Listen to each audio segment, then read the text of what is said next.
everyone. Today we got to play Compounded. So this is the Better Gaming Through Chemistry. So So they claim. it is a chemistry-based board game where you're building different molecules. But before we get into it, don't forget to hit the subscribe button and the notification bell because games are awesome.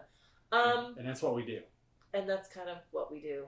You do realize that old chemists never die; they just fail to react. Oh my gosh, the dad jokes. Robert, please say that. Yeah, so Compounded came out in 2013. Its Board Game Geek rating is 6.7, plays 2 to 5 people. Designers Daryl Wilder, arts by Christopher Kirkman and Daryl Wilder. Published by Dice Hate Me Studio. Suggested retail is $34.99, but I saw it for a lot cheaper out on the third-party market. Amazon had it for $18.44, and Board Game Geek had it for $20. Okay, cool. All right, so let's dig into quality of pieces. You have these standard plastic little gems for the different elements that you can use. You also have the wooden circle tokens. That we had to apply the stickers to. That we did have to apply the stickers. You have some cardboard chits that are, whatever. The boards themselves are... Playboard's not too bad. The little cardboard chits small. have a lot to be desired. But... Yeah, and as far as card quality, there is no linen finish. No, they're not very good. They do have a little screen printing on the key for the first player marker is pretty much the coolest piece of the game. Yeah, I mean, overall, there's nothing super exciting about this. I'm probably going to give this a 6. Yeah, I'm thinking more of 5.5. Yeah, I think I'm with Rob on this. 5.5 is about where I'm at. I can totally see that. All right, so moving on to actual theme, guys. I like science theme. I'm such a nerd at heart. You can't. It's true. So basically, you're just building different molecules. I think this would be a great learner game because it's got the chemical name up top and the different structures of the actual chemicals. Each of the certain elements are a certain color that you typically use. I almost feel like, but yeah, I mean, I think that's actually really, really cool. I like it. I think the theme is, your scoreboard is the element table. So I think that's pretty neat. And then you got these test tubes that you're trying to increase to give you more abilities. Yeah, I like it a lot. I'm going to give it a 7 because I just think it's cool because I love science. What? No science? No. Oh. Science! It's science! So what's your score for theme on this? I think, it's fine. It's a science game. I like science. I like the concept of it. Thematically, I'd say it integrates well. I'd say probably a 7 is about where I'm at. Yeah, that's where I was. I think I am too. I like how the molecule mapping is probably how you don't know all the elements. I mean, all the compounds, but it looks probably fairly accurate. Mm-hmm. So I like the idea of the molecule mapping and how that's done. So well, I think I like it a little bit more because of that. I think it's kind of neat. So I think I do a 7.5. What's funny is we talk about. I think if these are actually true, which they probably are, I love the fact that especially you can play this game with teenagers and trying to teach them chemistry and some other things. Or even get them introduced to the idea, because Sarah can honestly play this because you don't need any reading capability. Right, but I think as far as that would go, I would have like the student or Sarah, whoever, actually read the element. That here's a hydrogen, here's a nitrogen, here's a carbon, instead of just the color. Well, I like that they have the bonds on them too. They show like the positive and negative attraction of the different. Yeah, things. I mean, like right now it would just be teaching her like the names, but then as you get stronger, it's like, okay, what are the bonds? And I think that's a pretty interesting concept. This would actually be great for a teacher that, in a science classroom that is like, okay, well, what if I could play this with it's kids? called gamification. So trying to introduce gamification into the teaching. And I think this is a wonderful game for it. I don't know if that goes into theme. I feel like I think it's a big part of it. Maybe I want to retract my score of 7 and probably give it an 8 because there is some of that in there that I think, as a teacher, I would definitely want this in my classroom if I was a science teacher. Sure. Or at the very least, I'm excited for Sarah to be able to play this and have fun with it. Right. So, okay. So let's move on to rules. I like the book. It looks like a notebook. Chemistry textbook. What was really cool is they have the 2-player, or not the 2-player, they have like a a different variant of it where you play partnerships on stuff, and the back of it looks like Oh, like a notebook. Yeah. So cool. That is cool. So I thought that was really neat. Oh, is this an expansion or Yeah, just it's a variant. It's a variant. Okay, that's cool. Lab partners. So the rule book is 16 pages long. Front and cover on it though is part of that, and the variant and the 2-player rules are in there too.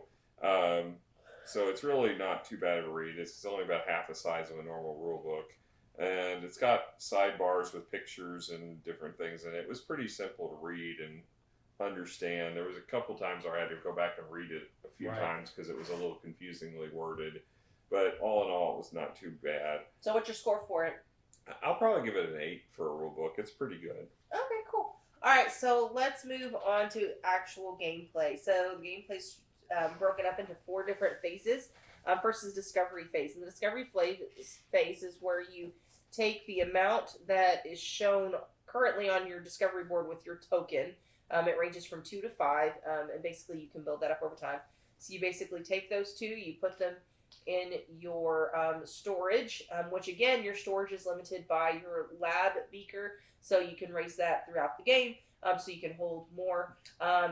So you place those on there, and then the next is the study. So study gives you these little tokens for you to place and claim an element, a compound that you are making. So you start out with just 1, but over time you can get up to 3. There's also some special benefits of climbing up this track the fastest, which is basically the book token, which allows you to get one of your compounds back once per turn. Which really helped me out a lot. Yes, you got that early on, and I want to fight you. That was actually my for biggest grievance about it, the fact that there were only 2, because it seems like it skews the power in this game. I think it did, because it really helped me out a lot. I mean, I got it before quite a bit earlier. And when I say 2, it's 2 in a 3-player game. Yeah. It's 1 less than the number of players for all of the tools. But because that one is printed on the board, it's not a matter of claiming a card. Right. You know, it's basically a straightforward going up on the yellow track to get it, and it seems to me it's too powerful of a detriment for the people who don't get it. Yeah. Because I mean, that was 1 less crystal I had to worry about pulling out. Exactly. So it really helped me out a lot. Yeah. I don't feel like it should have been that big of a deal, but at the same time, you were so far ahead of us, then I feel like it obviously was. You know what I mean? I mean, I don't know if it was that big of a deal, but it certainly didn't hurt. Well, and it only the thing helped. is like, but I had that ability. Yes, I got it after you, but Randy still kicked my butt. So, I won by 1 point. I beat you by 1. No, not with all the other stuff. Oh, because of the leftovers. Yeah, so, that... Yeah, I mean, it didn't... It wasn't as huge of a factor as I guess maybe, but it seemed like it was. Yeah. Certainly. But we're talking about the stats. Yeah. So anyway, after we collect them, then we place the study tokens. Like I said, you claim a card.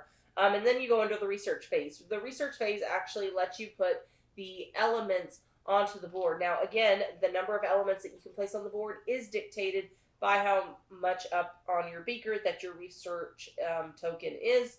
Like mine at the end of the game was 4, so I can place 4 down on any of the cards that I want to, whether I claim it or not. The problem is if I put them on ones that I don't claim, someone else might be able to claim it.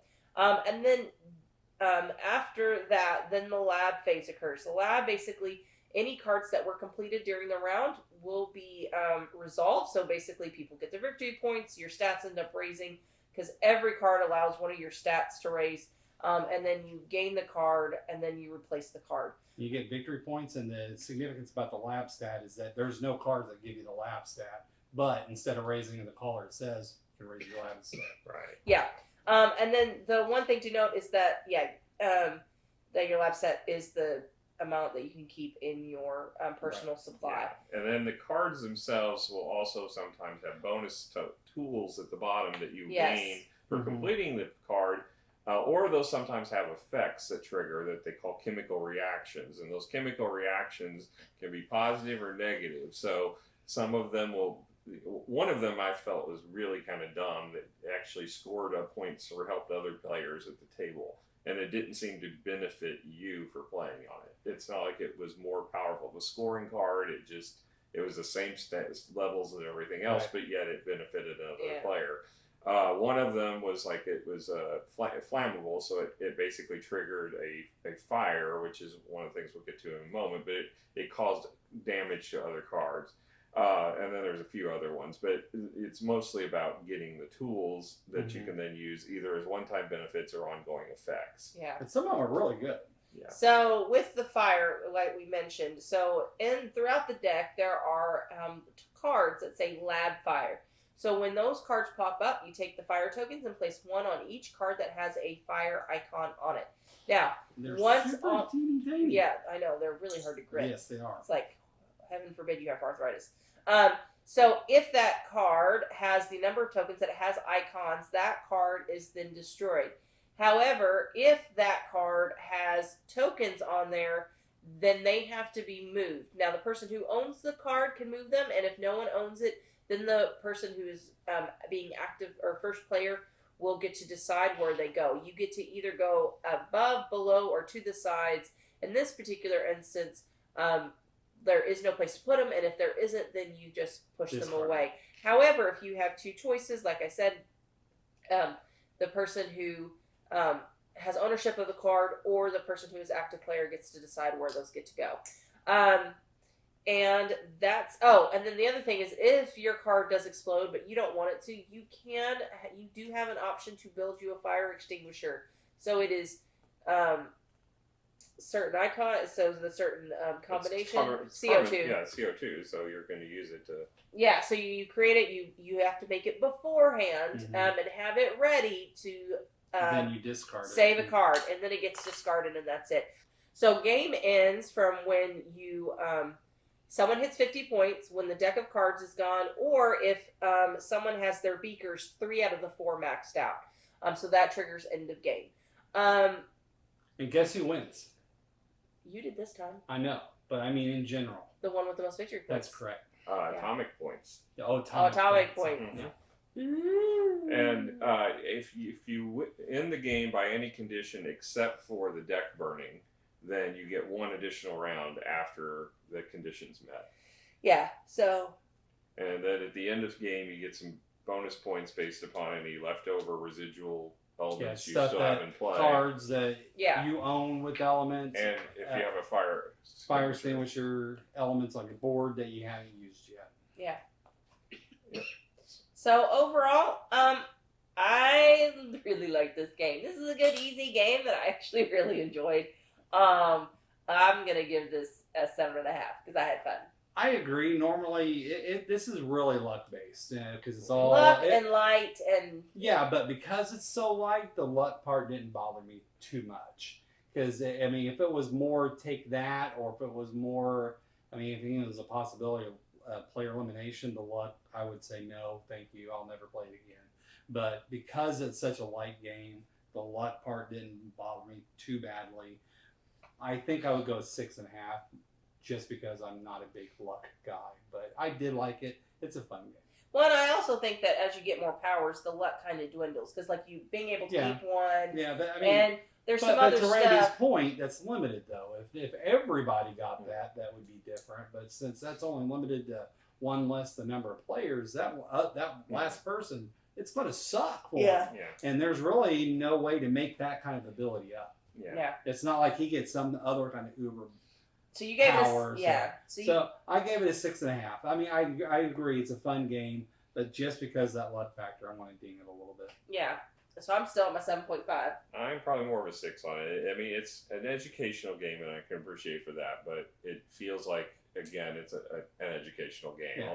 And for some reason, it seems like it's hard to get an educational game where it feels like it's really meaty or No, I really like this game. I understand you do. I'm offended. I did not find it nearly as compelling. No, there are some of the other ones that we played that were like learning games that I was kind of like, this is boring.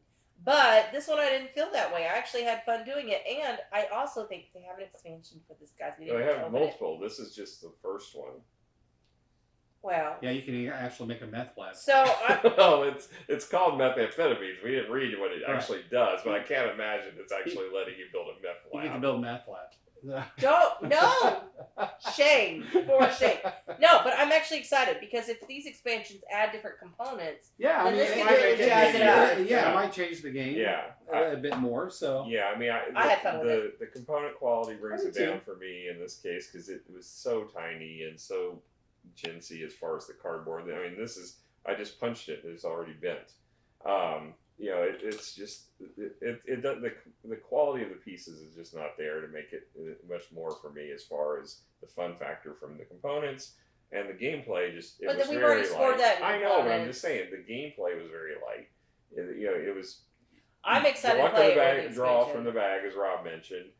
Play your pieces and raise a stat, and there weren't that many stats. To Well, no, raise. but it is a light. It's a light game. Yeah, I mean, I'm not I'm denying giving it a that. 6. I'm not giving it a horrible score. You give it a 6.5. I'm giving it just half a point less. I didn't enjoy it as much as you.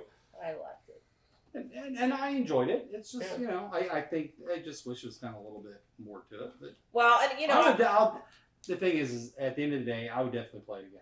yeah. So, no And problem. it definitely serves a purpose in educating Sarah as she gets into chemistry down the road. Well, heck, we can start now. She already knows what atoms are. Yeah. Electrons, LED electron. Those books are fun. So, well, we had a blast tonight. Hopefully, you guys did too. Hopefully, you'll come back and hang out with us some more. We'll catch you guys later. Bye. Bye.